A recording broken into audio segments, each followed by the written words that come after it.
इसके साथ ही उच्च शिक्षा के क्षेत्र में जो अभूतपूर्व कार्य हमारे मुख्यमंत्री अशोक जी गहलोत ने, पूर्व उच्च शिक्षा मंत्री भवन सिंह जी भाटी ने और अब हमारे वर्तमान उच्च शिक्षा मंत्री राजेंद्र यादव जी ने जो कार्य कर रहे हैं युवाओं के लिए, वास्तव में वो सौगात लेकर आए हैं। पिछले 3 वर्षों में 123 राजकीय महाविद्यालय खोले गए और इस बजट में 53 महाविद्यालय खोलने की घोषणा की गई है। इसके लिए इनका मैं धन्यवाद करता हूं। और इसमें महाविद्यालय की डिमांड भी करते हैं, वो ये सब चाहते भी कि हमारे क्षेत्र में महाविद्यालय खोले, लेकिन दूसरी तरफ वो कहते हैं कि आपने महाविद्यालय तो खोल दिए लेकिन इसके भवन नहीं है, ये छोटे भवनों में चल रहा है। मैं आपके माध्यम से कहना चाहता हूं सभापति महोदय, यह कोई जादू की छड़ी तो है नहीं कि आज हमने महाविद्यालय की घोषणा की और 2 महीने के बाद ही वहां भवन बनकर निर्माण हो जाएगा।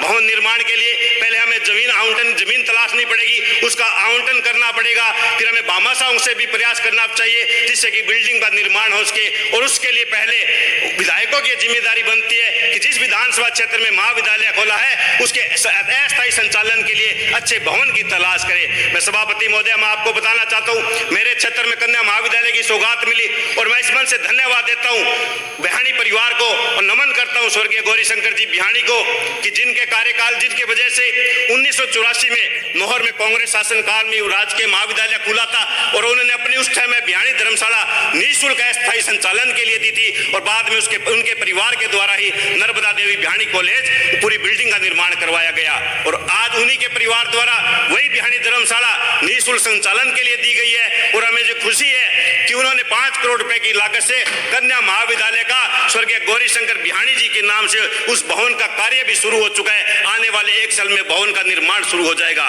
क्योंकि यह हमारी नैतिक जिम्मेदारी बनती है कि जिस भी विधायक के विधानसभा क्षेत्र में जो भी राज्य सरकार काम करे, वो विधायक भी अपनी ईमानदारी और सच्चाई के साथ उस कार्य का पीछा करते हुए उस कार्य को पूर्ण करने का काम करे। यह सिर्फ राज्य सरकार की नहीं बल्कि प्रत्येक जनप्रतिनिधि की जिम्मेवारी होती है। माननीय सभापति महोदय, मैं धन्यवाद देता हूं मुख्यमंत्री जी को जिन्होंने पुरानी पेंशन को लागू करने का काम किया। इसमें सबसे ज्यादा अगर प्रभावित हो रहे थे तो हमारे शिक्षक साथी प्रभावित हो रहे थे। बड़ी संख्या में 2004 के बाद शिक्षकों की नियुक्ति हुई, लेकिन आज हमें खुशी है हर शिक्षक संघ जो भी किसी भी टाइप ऑफ पार्टी से संबंधित रखता हो, प्रत्येक शिक्षक संगठन के प्रतिनिधि आज हमारे मुख्यमंत्री जी का आभार प्रकट करते हैं कि उन्होंने जो हमारे युवा साथियों के उज्जवल भविष्य को, जो बुढ़ापे को सुनहरा करने का काम किया, उसके लिए मैं मुख्यमंत्री जी को धन्यवाद देना चाहता हूं।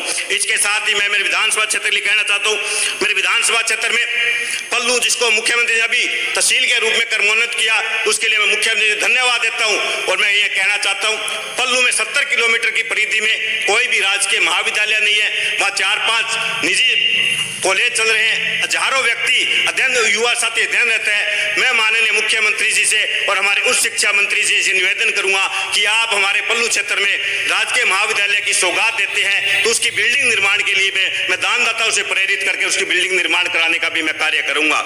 इसके साथ ही मेरे कुछ विद्यालयों में संकायों की आवश्यकता है, जो मैं सूची दी हुई है। कुछ हमारे प्राथमिक विद्यालयों को कर्मोन्नतों की भी सूची दी हुई है। मैं चाहता हूं प्रायोरिटी के साथ उन विद्यालयों को भी कर्मोन्नत किया जाए। इसके साथ ही मैं निवेदन करूंगा राज्य सरकार से कि आप एक जल्दी शिक्षा नीति बनाकर और इसमें पारदर्शिता लाते हुए आने वाले समय में तृतीय श्रेणी शिक्षकों के भी ट्रांसफर करें, जो काफी वर्षों से ये चाह रहे हैं कि हमारे ट्रांसफर होने चाहिए, हम भी हमारे क्षेत्र में जाएं।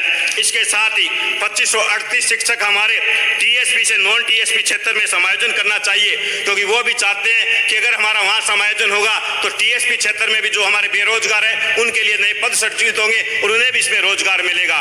एक बार पुनः मैं माननीय सभापति महोदय आपका आभार प्रकट करता हूं, आपने मुझे बोलने का अवसर दिया। धन्यवाद।